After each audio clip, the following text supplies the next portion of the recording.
hay una mesa este miércoles especial que antes de presentar a los invitados, primero a mi derecha, Pablo Fernández, que es el que hace posible este programa, el que viene con la iniciativa, el que estaba ahí antes en Empresario Pyme, que estaba en la publicidad antes que empiece el programa, y que nos trae al invitado que tengo acá a mi izquierda. Raro tenerlo al invitado a mi izquierda, pero que es... ¿Quiere que no cambiemos lugar? No, un chiste. Que es Daniel Pistorino. Pistorino, empresario Pyme. ¿Cómo andás? ¿Todo bien? Bien, todo bien. Bien. Y este sí viene invitado de mi parte, Osvaldo Gatman, periodista, y viene importado de la República de Córdoba. ¿Cómo andás, Osvaldo? ¿Todo bien? Muy bien, un gusto, gracias por invitarnos. Ya había hablado, me han hecho notas en otros programas de la radio. Sí, cuando todavía estaba en Córdoba, así que he salido ya otras veces desde lejos. Hoy tenemos sin duda una mesa bastante piola como para debatir, ¿no? Para conversar un poco. La verdad que te teníamos acá como invitado. Que acá Pablo... Tenemos un invitado que además es un amigo, compadre, que hemos compartido mucho, nos conocemos de la facultad, entonces sé su vocación de empresario. Recién no me creía cuando le dije un apodo que era mi ídolo empresario, pero porque discutimos mucho otros temas. Pero bueno, quería inaugurar las entrevistas con Daniel porque ha tenido un desarrollo interesante en lo que es el empresariado pyme. Quería que él me cuente un poco cómo fue que eligió la ingeniería eléctrica, donde se recibió ingeniero, qué eligió, cómo fue que terminó haciendo una empresa de servicio y cómo terminó, de una vez por todas, fabricando algo, haciendo algo. Así que, Dani, contanos desde aquellos inicios ahí en Rosario. ¿En Rosario? En la sucursal de Rosario, de la sede. Antes que nada, lo principalmente que me dijo, antes que venga, es empresario y es liberal, porque por eso va a estar bueno. Antes de decirme todo esto, porque me dijo eso principalmente, así que... Bueno, ahora sí, con lo que continuaba. Contanos un poquito, porque vos te dedicás directamente a un segmento muy particular, que es la construcción industrializada, el steel frame. Correcto. Antes de ir a arrancar con eso, ¿cómo está hoy la mano? ¿Cómo viene hoy tu segmento? Me decías antes que venía bien, viene en crecimiento, pero ahora ¿cómo viene? ¿Cómo está la mano? Mira, en mi segmento, este año empezó con un poquito más de ímpetu, a fin del año pasado. Para mí el año pasado fue desastroso, creo que para todos. Este año empezó con más ímpetu. Se sostuvo, después cayó un poquito en abril y después otra vez empezó a caminar un poquito más. Mucha demanda de presupuesto, trabajamos mucho haciendo presupuesto y no tanto en concreciones, porque evidentemente hay cierta incertidumbre que no le permite a la gente tomar una decisión final en un sentido. Entonces como que se animan a empezar a pedir presupuesto, se animan a tratar de concretar algo que tienen pensado, pero cuando llegan los números se ven asustar. Claro. Y bueno, se deben asustar también no solo porque llegan los números, sino que supongo yo, por la incertidumbre de hacia dónde van y cómo están sus cosas, cómo van a estar sus ingresos a futuro.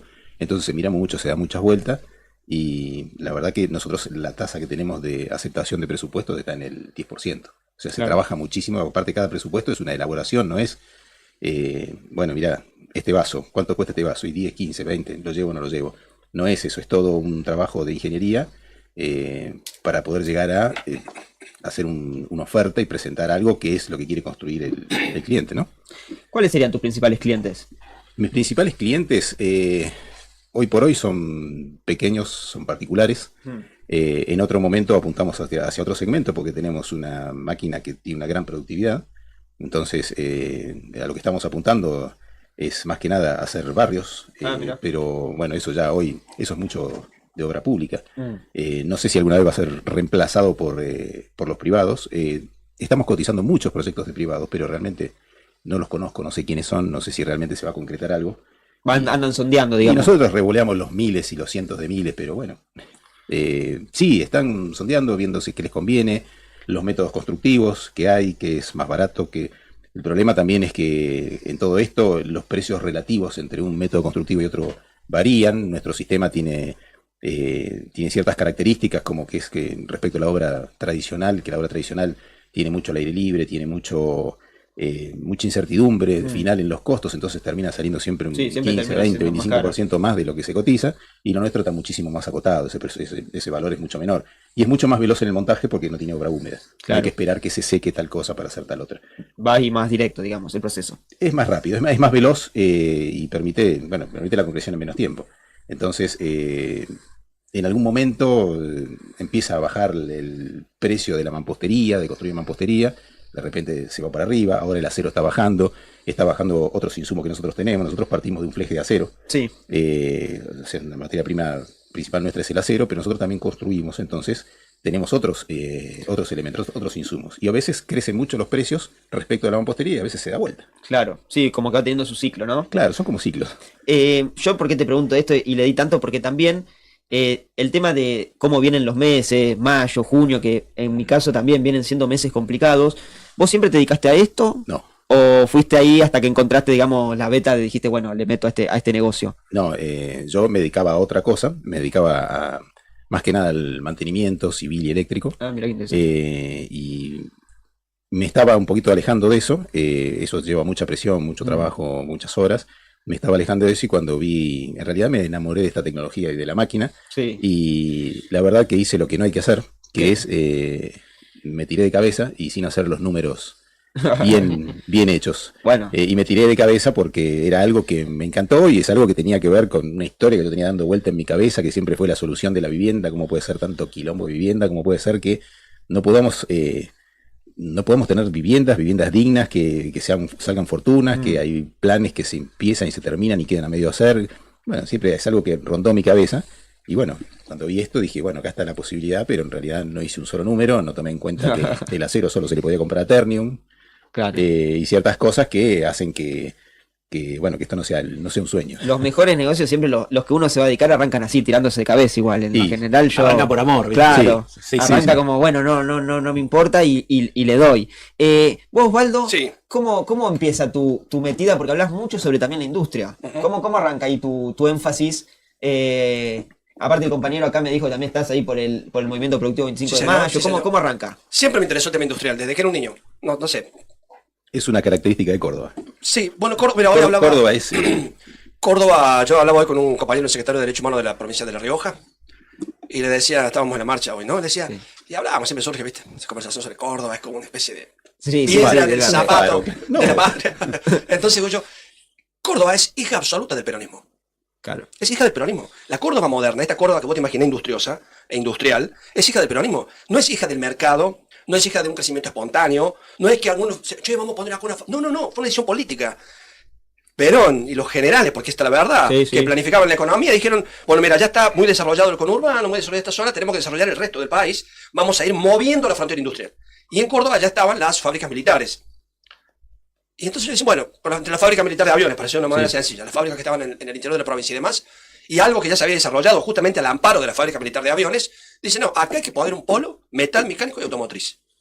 Claro. O sea, es una decisión política, no es una decisión de mercado, por la misma razón que a vos te piden presupuesto y no hacen las obras, porque es una decisión política. Hay un gobierno que ha decidido que no haya obras, hay un gobierno que ha decidido que en Argentina acceder a la vivienda sea imposible, hay un gobierno que ha decidido que no crezcan más barrios, hay un gobierno que ha decidido que los argentinos no tengamos derecho a la vivienda.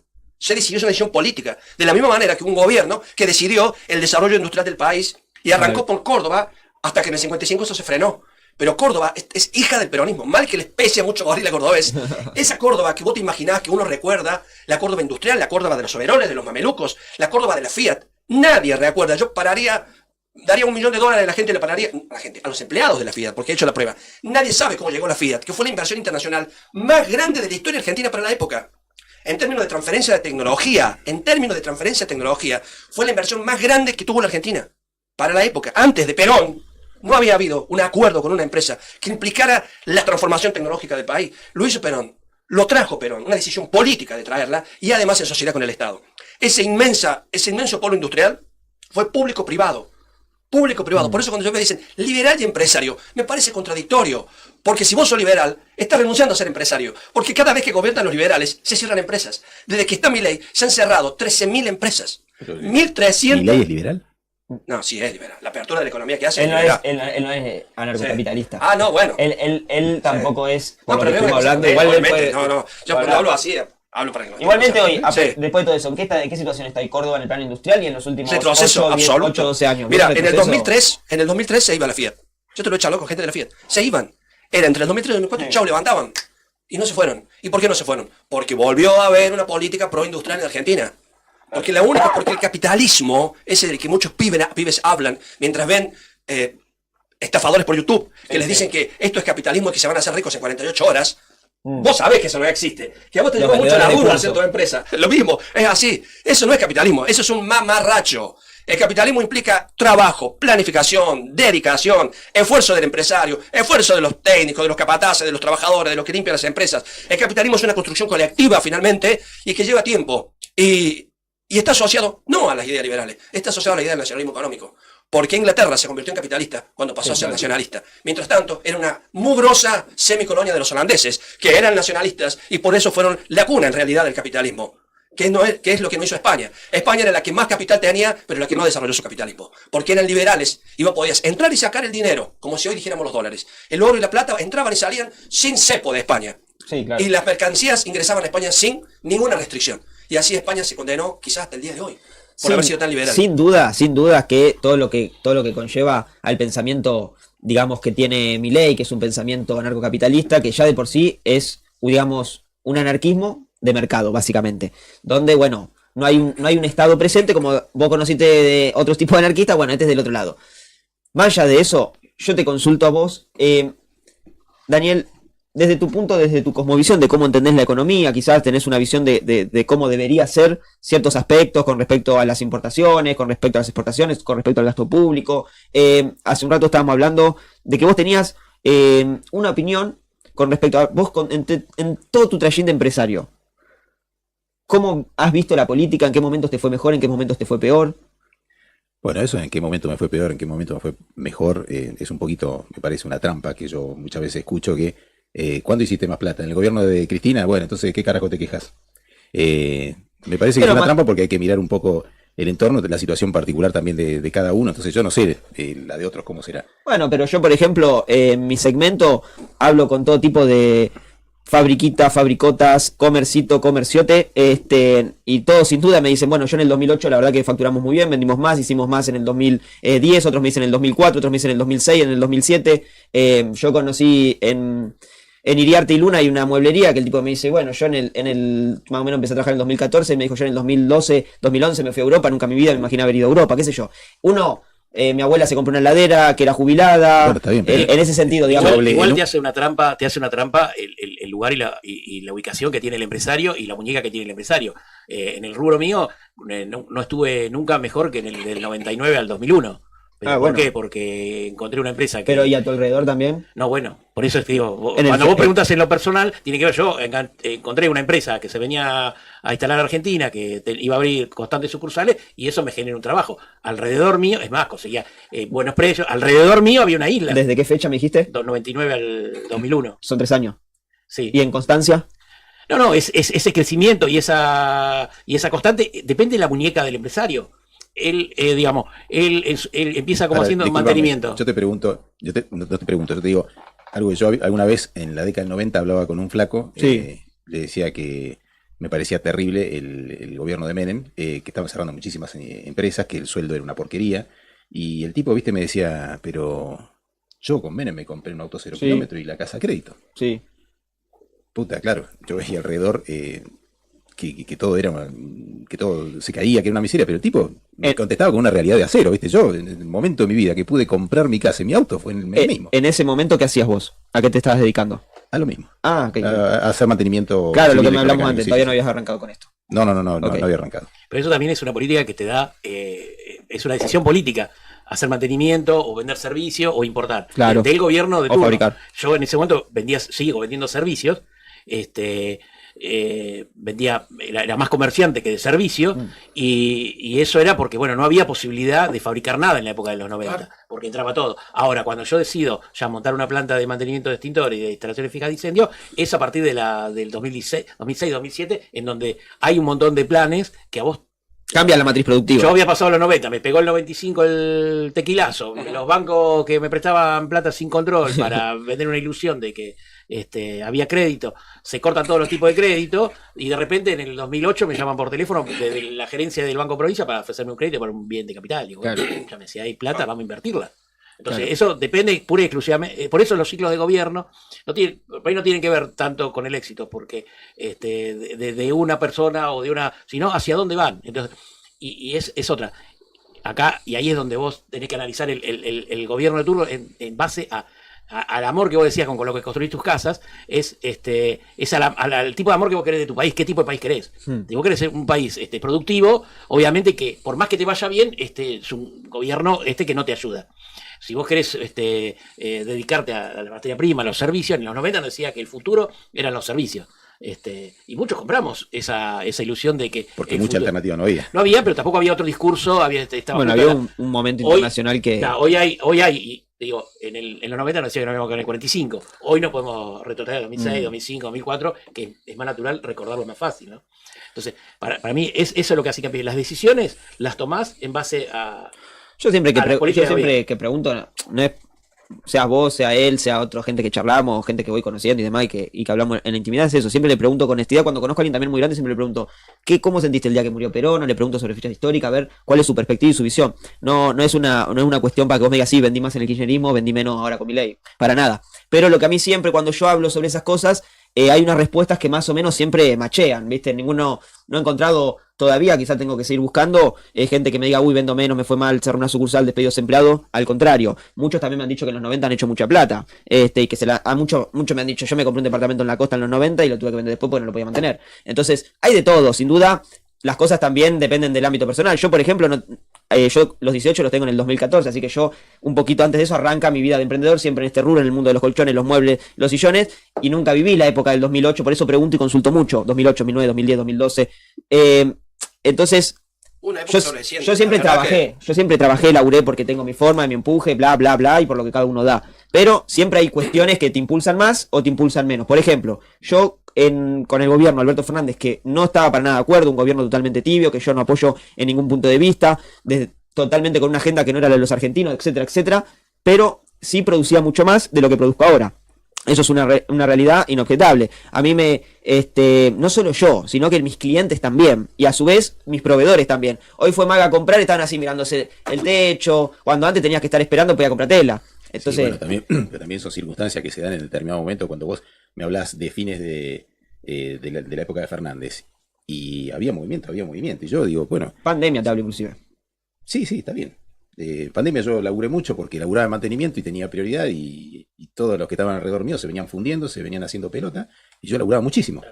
Entonces, también la pandemia depende del lugar que vos te ubicaste. O sea, si tuviste la suerte de estar ubicado en los servicios y de haber hecho mis inversiones en los servicios, entonces pude venderlo. Pero hay otros que no tuvieron la oportunidad y quedaron hecho pelota. Entonces, hablemos de la época que no estaba ya afuera de la pandemia.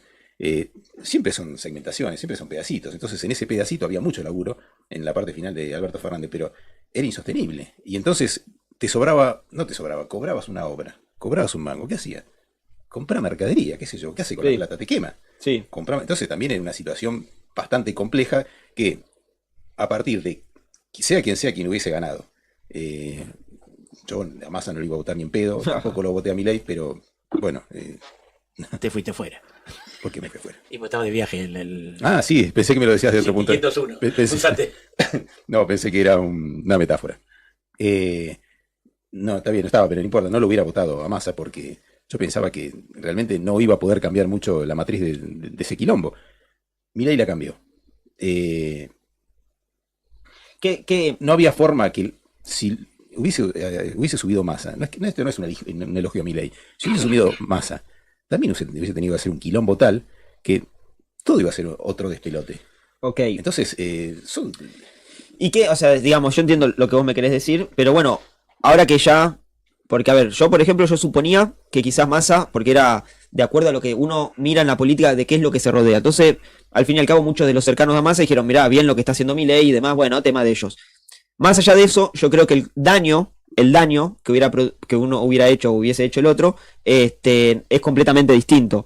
O sea, ¿en qué sentido? Ya venía gobernando y era distinto. Claro, venía gobernando y era distinto. ¿En qué sentido? Paritarias libres, había paritarias libres, hoy no hay paritarias libres. Se ponen de acuerdo los empresarios y los empleados y el gobierno dice, no van a subir el sueldo más de un punto. Vamos a seguir perdiendo poder adquisitivo. Entonces, claro. esto no se soluciona. O sea, vos como... No hay solución. En tu matriz de pensamiento, bueno, decís, es lo que había que hacer y lo ordenó. ¿Vos considerás que eso es una tarea bien realizada adelante? Mirá, ordenó cuentas. Está claro que se pudo haber hecho de forma diferente. O está claro, no sé si está tan claro porque yo no soy economista, no manejo los números de la economía, entonces no sé en dónde podías operar para decir, bueno, flaco, dejemos de generar este quilombo gastando guita que no tenemos y que después nadie nos va a prestar ni lo vamos a poder sacar de ningún lado. Claro. Esto evidentemente te conduce a una hecatombe. Entonces, el tipo decidió cortar de determinada forma. Probablemente se hubiese podido cortar de otra, seguramente se hubiese podido cortar de otra. Pero a mí me parece, qué sé yo, no sé si es una fantasía que yo tengo o si sucedió así, cuando fue la época que estaba Dualde, que dijo, bueno, muchachos, lo juntó lo del campo, le dijo, muchachos, si no ponemos esta guita, si no restablecemos las retenciones, no tienen dónde sacar un mango. Eso lo propuso el fondo, en realidad. Lo propuso el fondo. Sí, bueno. es un acuerdo con el fondo, pero fue así. Sí, tuvieron que aceptarlo, sí. Pero bueno, de alguna manera, vos con acuerdos podés salir. Pero acá no, la ¿sabés personalidad acuerdo? De hecho, Con el fondo, en el fondo, cuando viene en el 2018, le pide a Macri Ya te que. No, y aparte Que echa que vaya sobre los fondos que tienen los argentinos en el exterior. Que regule eso, y bueno, después está toda la política de Trump de no Pero yo no ir en entiendo el préstamo. que da ¿Cómo va? El Fondo Monetario quería que Argentina Sí. recuperara los dineros que tienen los argentinos en el exterior. algo, por lo Cobrar menos, impuestos. de hecho. algo. ¿Y cómo lo recuperas? No sé, Yendo esa a era, cazar, digo, pero- el Fondo Monetario siempre pide cosas, pero nunca te dice cómo. Y bueno, obvio, Ay. inclusive Estados Unidos, su negocio es no revelar información. Pero igual Pero me había, quería volver había a- bastante, quería había volver, mucho. quería volver un poco a la parte de la industria, porque hablamos ya de dos cosas. Vos, el 10% de tu presupuesto se concreta, una cifra baja. Hablaste que tenés un proveedor de un insumo difundido, algo que hablamos bastante en el MP25, monopólico, y recién él acaba de decir que con lo de la paritaria la gente pierde poder adquisitivo. ¿Cuál ves vos la posibilidad de que en la industria de la construcción mecanizada pueda haber crecimiento? ¿Qué se necesita para que haya crecimiento? ¿Qué se necesita para que sea más competitiva?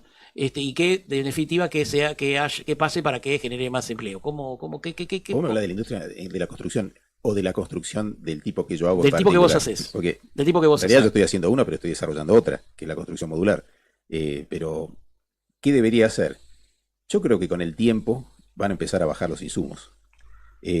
No sé si por producto de la importación o parte de eso va a pasar, está pasando. Hay nuevos insumos importados que son más baratos y empieza a aparecer una competencia un poquito más complicada entre los importadores, que antes te ponía el precio que se les cantaba y ahora no. Pasa que ahora cualquiera te puede importar. Ahora cualquiera puede importar. De hecho, me crucé, vengo de una vengo de una exposición donde me crucé con un conocido que me dijo, no, me voy a traer yo un contenedor de este producto porque resulta que me lo están pidiendo, yo soy distribuidor y resulta que, bueno, seguramente yo lo traigo, me va a salir mucho más barato y voy a tener una mayor rentabilidad porque mi rentabilidad es muy baja. Y bueno, entonces es como que muchos están intentando sobrevivir de esa manera, ¿no? La rentabilidad le cayó a todo el mundo. Entonces están tratando de sobrevivir de esa manera. Entonces van a empezar a abaratarse los productos, van a aparecer jugadores nuevos que antes no estaban. Y con respecto al acero, que es mi principal insumo, como vos decías, el acero empezó a bajar. Alguna operación sobre esto hay, porque el insumo del acero empezó a bajar. El año pasado bajó en dólares, este año bajó casi un 30% en dólares. Está claro, la gente de acá no habla en dólares, no compra en No, dólares. pero entiendo, hay productos y hay materias primas que las listas siempre han sido a mí, el nylon, el poliuretano, Sí, sí. 8 dólares el kilo, siempre me A han mí me dicho. llegaron a pasar en un momento $3.200 la tonelada, un distribuidor Claro. de los más grandes. Y yo ahora estoy pagando $1.500 la tonelada. El acero. El acero. ¿Qué estás pagando ahora? ¿Argentino o Es acero argen- chino? No, es argentino. Acero No argentino. se permite la importación. Es más, ahí si vos te pones a buscar, hay determinadas normas que, por ejemplo, hay un tipo de acero que acá no se fabrica, entonces no lo podemos utilizar. Y la importación de ese acero particularmente se puede utilizar en la industria automotriz, porque la industria automotriz lo necesita y se puede importar para eso, pero explícitamente dice que ese acero no se puede utilizar para la construcción. Y te consulto, ¿vos considerás que ese acero no se puede producir en Argentina? Eso Si no ya- hay una decisión política como acá marcado Osvaldo, decir, bueno, a mí me encanta, yo quiero que vos construyas Tenés más un todavía. volumen, mira, tenés un volumen para producir, o sea, vos no podés producir todo. Mm. Entonces, acá tenés un problema de volumen, que tiene un volumen determinado del mercado, vos podés centrarte me parece a mí, ¿no? Sí, sí. Podés centrarte en determinados productos que podés vender, pero Mm. importar los otros, porque todos no lo podés producir. Entonces, hay un acero que acá no se produce. Pero es podría muy, abaratar es las muy casas. demandado. Ahora, esa baja, ese acero en particular. No, tiene lo una, que son demanda, los tiene una segmentos. demanda baja porque Listo. solamente lo demanda la industria automotriz. Ah, La claro. industria automotriz directamente viene a desarrollar el producto y dice, Sí. acá hay que poner esto. Sí, sí. Entonces, acá nosotros somos piojos que decimos, bueno, ponemos esto. No hay, bueno, pongamos esto. Claro, vas viendo cómo te Claro. las vas rebuscando, ok. Ahora, esa baja del precio del acero, que es casi el doble, de 3.000 y pico a. No, eso fue en el momento, cuando fue el quilombo de... Pero no aumenta la cantidad de presupuestos aprobados. No. Aumenta la cantidad de presupuestos pedidos. pedidos. Para mí, la cantidad de presupuestos aprobados, pero eso puede ser un error mío. O sea, yo cuando hablo con gente de la red, te dije, yo Sí. pertenezco a una red, que esta red está formada, es una red colaborativa, que está formada por las mismas, las empresas que comparten esta tecnología, con determinada máquina, con determinado producto. Entonces nosotros colaboramos entre nosotros y bueno. Sí, muy piola. O sea, me contaste. No, está, muy, está bien, pero muy ahora hasta me perdí por qué te estaba diciendo esto. Que tienen otro porcentaje de aceptación de presupuesto, Pero por ahí quería tiene decir otro- eso. Claro, pero Pero por ahí tiene que ver con la zona también. tiene que ver con la zona, porque algunos están en zonas donde se construye por precios que son mucho más caros. O sea, si yo presupuesto en zona de ellos, es más barato mi precio, Claro. que por supuesto la logística Claro, te lo vuela todo encarece. por el aire, ¿no? Te lo Claro, encarece. claro, porque la logística es Ahora, terrible. yo con todo lo que vos me decís de que bajan los precios y todo eso, yo me recuerdo en la época de los 90, inclusive toda la desregulación. Vos decías la Yo marcha de también hoy la- fue al ministerio, va a las oficinas de Schwarzenegger o la del Garrahan, donde te encontraste con. No, es la marcha de los jubilados. Ah, yo jubila. Porque tenemos un popurrí de marchas ya. Yo me acuerdo que en los 90 Me no acuerdo había. que los No, márgenes no había se gran- redujeron tanto que eran imposibles. no había, claro, bueno, yo sacaba una camioneta con matafuegos para hacerle mantenimiento y pagaba el fletero y no tenía más plata ya. Porque No, me cada- acuerdo que era, la vos ibas a rentabilidad una de los nego- distribuidores vos- era- vos ibas a una negociación de precios y decía cuánto me bajás, porque había Claro. inflación. Ahora, pero eso qué hizo. Primero, el primer problema que tuvimos en ese momento que entraba cualquier producto. Me acuerdo que entraban los anteojos, eran elementos de protección personal, entraban los anteojos que después te hacían darle la cabeza porque no estaban controlados. Hoy estamos en el mismo proceso desde regular que entre todo Los con pollos. un sello. Después teníamos, que yo mismo traía ducha lavaojo, es decir, un caño, lo traía de Barcelona, porque me era más barato. Ahora, eso llegó un momento en donde también había, por ejemplo, había otro caso que fue la faja de protección lumbar. Llegaba de importada a $7 y acá estábamos $9, $10. Ahora, llegó un momento que no teníamos a quién venderle. Obvio. Porque la desocupación se fue al 22%. Tan simple como eso. Y porque reemplazaste la fábrica nacional por un depósito. Claro, por eso. Sí, pero lo mismo, o sea, si yo puedo tener los insumos mucho más baratos y vender el metro cuadrado construido mucho más barato, pero si no hay quien me los compre. Entonces, Claro. el otro día vimos una pintada ahí en Chiclana que decía suban los sueldos. Sí. ¿Es necesario que aumenten los ingresos de los trabajadores, de los cuentapropistas y todo, para aumentar Es el necesario volumen? que aumente el ingreso de todo el mundo. Ahora, el ingreso de todo el mundo puede aumentar también vía baja de precios. Si vos cobras lo mismo y los insumos te cuestan menos, entonces tenés mayor poder adquisitivo.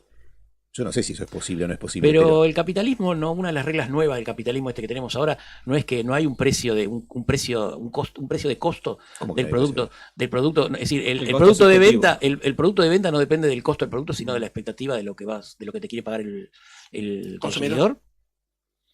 Me parece que hay una mezcla. Vos haces un costo del producto en función de lo que a vos te cuesta producirlo. Sí. Claro, Queriendo tener un margen de rentabilidad, poniendo impuestos y todo. Y otra cosa es el poder adquisitivo a quien te lo tiene que Es lo que pagar. dice que el Pero, por mercado ejemplo, fija los el litro de precios. leche, capaz que el costo del litro de leche son 100 pesos y a vos vienes al supermercado, vas a comer la leche al supermercado y sale 1.500, 1.800, 1.900, Bueno, ¿por qué? porque la expectativa del empresario es que lo puede vender a ese precio porque son mercados cautivos donde lo va a poder comprar. Si no lo puede vender, no hay forma que... o sea, No, es el empresario insostenible el precio. argentino, y eso, viste, digamos que la luchamos de palmo a palmo para mantener nuestras empresas a flote a pesar de los vaivenes políticos. No puede ser también que tenga esa política de que yo necesito ganar 10. Si lo hago con 10 productos bien, y si lo tengo que hacer con 5, no importa, no cobro 2 pesos. Pero eso lo hace la empresa extranjera en Pero eso- Argentina pero eso lo también. hace todo el mundo, eso lo hace vos también. O sea, especular con lo que podés obtener es algo natural que hace todo el mundo. Ahora, yo soy ¿Hay que ponerle algún coto a eso? algún coto. Sí, ¿Algún nada coto? que ver con el supermercado. No, algún coto es Sí, digo, algún control. si todos hacemos lo mismo. Es decir, porque eso es liberal. ¿Se le puede poner un control o hay que dejarlo a Yo no creo que haya que ponerle un control. Yo lo que creo que en cuanto tengas más actores que ofrecen el mismo producto, hay otros que van a quedar descalzados. O sea, yo estoy en un rubro que tenés precios de venta del metro cuadrado, algunos te dicen $500, perdón que les hablen dólares. No, está porque bien, eso igual la porque construcción es es algo que parte yo de la siempre, Argentina. no, pero es algo que yo siempre odié Sí. y me tuve que adaptar. No, pero está bien, está bien. Es Cuando así, vos pero- vas y preguntás, te dicen, yo construí, te vale $2.200 el metro cuadrado. Claro, o sea, hay algunos que te dicen 500 y otros que te dicen vale 1.500. ok. Bueno, en el medio tenés montones de cosas, calidades, mentiras y de todo. Sí, Entonces, yo hago costos. ¿Para qué? Para lograr a un valor de venta de un producto que puede llegar a ser requerido con un margen de rentabilidad que estimo que a mí me resulta razonable. Entonces, si vos haces lo mismo, vos haces lo mismo, vos haces lo mismo, y tenemos clientes que nos demandan a todos, alguien va a estar más barato, entonces van a empezar a preguntar por qué. Alguno se va a quedar descalzado, Sí, yo creo que la discusión que te proponía ahí, tiraba el debate de Pablo, era más que nada que en el sentido, bueno, en particular de la leche yo tengo una opinión, que a ver, en el país de las vacas y en el país de la comida tiene que ser abundante y de calidad para los argentinos, y después, porque siempre que se ¿La habla, mesa de los argentinos? por supuesto, de la mesa de los argentinos, porque siempre que se habla de saldos exportables, de aumentar las exportaciones, no se habla de aumentar las exportaciones a través del avance de la agricultura, de industrializar ciertos procesos, sino que se habla sobre el saldo exportable del consumo argentino, o sea, bajan el consumo argentino para poder exportar más. No hacen un salto de calidad para producir eso más. es y exportar. productividad. Pero vos tenés que tener incentivos para eso. Entonces, vos tenés que, es como todo, es la zanahoria y el garrote. O sea, Pero en el camino que estamos hablando del precio, por ejemplo, en la Argentina, donde no somos los que decidimos nuestro comercio exterior, toda esa riqueza, todo eso que hay en el medio, se va y no nos ingresa nada. Entonces nosotros sacrificamos el saldo export. Esto es una decisión política, estamos claros, ¿no? No es una decisión de mercado. ¿el saldo exportable de qué? Por ejemplo, la carne, Ponele la la carne. madera. Por ejemplo, a mí en mi rubro en particular hay menos madera porque se está exportando mucho más cantidad de madera, entonces queda menos para que yo compre esa leña. Pasó con el cuero. Y puedo producir ese saldo, materia prima, que Está yo bien. eso lo agarro, contrato 3 personas, Vos agarrás, como decís, y mira, yo no, y bueno, no, ya sé, yo recuerdo cuando laburaba en mantenimiento, por ahí por el 2007, 2008, Sí.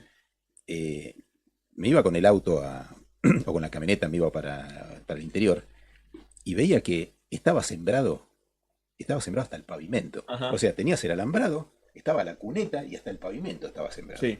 O sea, se sembraba todo lo que se podía, se producía todo lo que se podía. Tiempo después, yo le escucho en un discurso a Cristina que dice, vamos a promover que la exportación, vamos a generar exportaciones porque vamos a producir 200 millones de toneladas de cereales. Vos tiempo después ibas a hacer el mismo recorrido y ya no solo no estaba sembrado hasta el borde de la carretera o de la ruta, había predios sin sembrar o predios a medio sembrar. Entonces, evidentemente, ¿qué estás haciendo? ¿Le estás generando al tipo un incentivo para que produzca más? ¿O lo estás cagando a palos y el tipo dice, voy a producir lo necesario para morfar, comprarme mi camioneta, pasarla lo mejor posible y basta? Estamos hablando de un segmento muy particular. No, que puede ser un chacarero, que puede ser un chacarero que alquila 2 campitos de 2 jubiladas del pueblo. Pero eso también depende mucho de las economías regionales. Mi tía Alcira, sí, mi tía Alcira todavía tiene La su campo ahí. felicito, tía Alcira. Saludos a mis primas Yo conozco, Ana es verdad y Beatriz. lo que dice, porque bueno, una de las propuestas del proyecto económico de cómo se paga la deuda de Moreno es justamente que salga de la zona núcleo de la Pampa Húmeda sobre los dueños de la tierra, que no son los que trabajan la tierra. Hay una diferencia abismal. Y tengo un colega que me dice, mi abuela tiene un par de hectáreas en Junín, pocas, ¿cómo le va a caer la ley de Pero lo que yo te quiero Eso decir en con esto, particular. que los Pero- tipos ven mejores condiciones en Brasil y se van a Brasil a sembrar. Pero para, ahí yo quiero poner lo de, Sí, lo pero de ahí las podemos condiciones volver a y todo. la decisión política. No, digo, estas paritarias congeladas, nosotros en el día a día tenemos la zanahoria y el garrote con nuestros propios empleados. Es decir, le decimos, che, si vas a recibir un buen sueldo, si me trabajas bien. Si no me trabajas bien, viene el garrote y te quedas sin trabajo o perdes el presentismo, cosas así. El gobierno, o la mayoría de los gobiernos liberales, tienen un garrote para el empleado. Son vagos, no vienen a laburar, nadie quiere laburar, le pisan las paritarias, cada vez ganan menos, le quitan derechos y no, tiene un garrote. Ahora, yo en lo particular siento que, Que el obviamente empresario no tiene garrote. que al empresario grande, el señor Roca, el señor Coto, no hay un garrote de la sociedad argentina con que se los pueda amenazar. Y al empresario pyme, la verdad creo que tampoco hay a mí nadie me exigió que yo aumente mi productividad, que yo mejore la fábrica. Pero disculpame, lo exige el mercado, ¿no? No, mira, es muy simple. Yo estoy en el rubro de protección contra incendio. Los gobiernos de Macri tienen una política, de Macri Larreta Macri, Capicúa, tiene una política de generar control producto de la parte de incendio, producto de lo que cosas pasó que han pasado. con accidentes que han pasado Cromañón, con con lo cual llegaron al gobierno, y después con lo de Iron Mountain. Sí. Entonces, eso hizo que generaran una... Entonces vos querés abrir un negocio en la ciudad de Buenos Aires, tenés toda una serie de controles que tenés. Vos vas a un taller mecánico en la ciudad de Buenos Aires y es un lujo. Está muy bien montado, que tiran los residuos, todo bien. Ahora, yo necesitaba estar un año esperando una evaluación de impacto ambiental para un trabajo casi metalúrgico. Me crucé la General Paz, me fui a la vereda Impar y me lo puse ahí en 3 meses. Ahora, el municipio de La Matanza o de Lanús no viene a mí y me dice, che, a ver la medición de puesta a tierra. A ver las dos cosas. ¿Por qué? ¿Por qué no lo hace? Porque necesita que yo esté abierto y dando trabajo. Pero entonces yo creo que también los gobiernos, y ahí entran desde el municipal, el comunal, No te dejes. el de provincia, empiezan tienen que la necesidad de, digo, porque nosotros como empresarios estamos subsidiados porque la salud pública, la salud de las obras sociales, el transporte, todo es para que nosotros paguemos menos salario. Sí. Ahora el problema es que no es así. Si no tuvieran educación pública y si no tuvieran las obras sociales, tendríamos que pagarle más sueldo porque si no tiene que ir a una La asignación familiar era o la para eso. asignación familiar. Asignación Entonces, familiar. digo, yo creo que también a las empresas pyme, y lo digo desde una empresa pyme, también nos tienen que exigir que produzcamos Bueno, por eso más. se podría haber hecho, por ejemplo, atar los créditos, como ese que vos recibiste, a un plan de inversión real. Exacto. Porque la clave para no tener inflación es el aumento de la productividad. Una de las claves, digo. Es el aumento de la productividad. Si vos producís más, tu ingeniería hace que los costos sean bajos. Al producir en mayor cantidad, no debería subir el precio, debería bajar el precio. Claro. A ver, vos no podés manejar la expectativa de la persona que produce haciéndole bajar. La persona que produce tiene que bajar porque somos muchos. Alguien va a bajar. Y va a bajar él o va a bajar él. Y yo, si no me voy a bajar a lo de él, voy a empezar a vender menos. Entonces, evidentemente, cuando vos mejorás la productividad, es algo que haces naturalmente. Cuando yo en un momento empecé a comprar grupo electrógeno, vino un amigo que trabajaba en el Banco Provincia y me dice, che, ¿por qué no te fijas del Banco Provincia que está dando créditos, que esto, que el otro? Créditos, ¿cómo se llamaban? De capital. De inversión, de capital de trabajo. No, de inversión. Bueno, porque yo estaba comprando, claro, perdón, yo en el medio de esto, en el 2001 me fundí, entonces como me fundí, no aceptaba ningún tipo de financiación. Entonces, si no estaba en mi bolsillo, no salía, porque ya casi pierdo la casa, la vida y todo. Entonces, era muy reacio a endeudarme. Tenía un flujo de trabajo bastante importante. Me dice, ¿por qué no te fijas que esto que el otro? Tráeme los balances. En ese momento manejaba dos empresas. Traigo los balances. Me dice, yo con esto te puedo prestar esta guita. Ah, bueno, con esta guita yo compro este equipo. Bueno, hice todos los trámites para sacar el crédito. Saqué el crédito y bajé los valores que tenía de alquiler. Mira. O sea, yo ¿Pero por qué los bajo? Porque yo quería posicionarme mejor frente a mi competencia para que me contrataran a mí. Entonces, eso es algo que haces naturalmente. Si yo no lo hubiese hecho, alguien más iba a aparecer y iba a decir yo. Entonces, che, Daniel, lo siento mucho, tu grupo son muy lindos, son nuevos, pasale de lustre, pero acá no. Claro, pero ahí la diferencia, ¿cuál está? En la política pública. Claro. Antes que, Porque antes si esa que se política nos pública vaya... no hubiera estado, algunos hubieran podido hacer esa inversión y otros no. Pero hay otro que Y te la está antes, comen. hay algo que está antes de la política pública. El Estado en ese momento tomaba toda la guita de los bancos, o sea, los bancos que hacían, juntaban acá, se daban vuelta y les prestaban al Estado, entonces no había guita disponible para prestarle a nadie. Entonces, ¿En qué momento? Esto fue en 2010, 2011 creo que fue. Y sí, porque toda la guita se la tomaban para, no sé, el LELIC, LEVAC, lo que sea. No me acuerdo ni los nombres. Eran posteriores. Y eso, Las LEVAC fueron arrancaron con posteriores. Macri. Arrancaron con Macri. Pero antes que se nos vaya el programa, porque terminamos a las 10, Meli me acaba puteadas. Una mesa más que interesante, el tiempo vuela. A ver, muy interesante el invitado Pablo para hablar, Osvaldo también, pobre que también está... No, nos bajó una línea bárbara, aprendimos mucho de Córdoba. Claro. A ver, después lo que me llevo yo, lo que te quería preguntar, que lo podemos hablar en otro momento, a mí yo lo que quiero es aumentar tu productividad, es aumentarte el trabajo, entonces, pero para eso es, como vos planificás tu negocio, nosotros necesitamos a alguien que también planifique de alguna manera ciertos lineamientos en el país. Es O sea, que vos no vas a es una aumentar mi cuestión lógica. productividad, vos para que yo aumente. Vas a incentivar. Sí. Bueno, por eso, tenés que incentivar. Claro. Entonces, Pero eso tiene que estar planificado. Claro que tiene que estar. Claro. Pero obvio, a ver, sin planificación no existe nada. Entonces, Lo que existe es un caos terrible como me parece que hay acá en este momento. Sin planificación es todo un quilombo. entonces más o menos, a ver. Entonces, discúlpame, cortito. Yo lo que le digo es, la primera vez que viajé a Estados Unidos, que fui a Miami, yo lo que vi cuando bajé del avión, me llevó la autopista que me llevó al hotel, y lo primero que vi es, esto está pensado, esto está planificado. Esta autopista, al costado de la autopista, yo no veo casas, no vive la gente al costado de la autopista. Y voy y de repente llego a una esquina, a un lugar para cargar combustible, y hay una estación de servicio en cada esquina. Y no están en el medio de los barrios. No, claro. Eso es planificación. Claro. entonces, serán muy tarados los yanquis, pero visto muy reventado, pero bueno. Una línea rápido. Nosotros estamos hablando de incentivos partiendo de la base que solamente el sector privado puede proveer ciertos bienes o servicios. Y no es así. No, yo no El dije sector eso. público también puede hacerlo. Algo más que quede antes que se vaya el programa, Pablo. No, son muy lindas las charlas y eso es ir Queda buscando. corta, Quedan corta cortas, la quedan hora. cortas. Queda corta la hora. A ver, desde mi punto de vista, sin contar a nadie, desde mi punto de vista particular, en la planificación siempre pasan cosas. A veces se siembra un poquito más, se siembra un poquito menos. A veces hay pan blanco, a veces hay pan negro. Lo que importa es que el centro de la planificación de la economía esté pensada principalmente en la mesa de los argentinos, en los intereses de los argentinos, que sea con soberanía económica y con soberanía política, fundamentalmente. Porque si no, a ver, yo creo que no hay otra escapatoria, porque si queremos un país para 45 millones, tenemos que pensar principalmente a las pymes, que son el principal motor de la Argentina con el 85% del trabajo registrado. Y posteriormente, cómo recuperamos la logística que para vos es un problema y yo con el tema de los trenes te lo puedo solucionar. Entonces hay que dar discusiones políticas, que eso se lo está llevando Tenaris y Loma Negra y lo usan de frente. Entonces esa planificación tiene que estar en esta mesa. A mí no me importa que sea liberal, ningún problema. Lo que importa es que entendamos para dónde va el rumbo de un país. Eso es fundamental y que los actores, vos que sos empresario, yo que estoy en los muebles, vos que estás en los matafuegos, vos, el que es periodista, pueda de alguna manera tener ciertas cuestiones, ciertos parámetros garantizados. Después la vida, a veces te va mal, a veces te va bien, es parte. Nos vemos el próximo miércoles. Y gracias, Meli, por este minuto. Chao.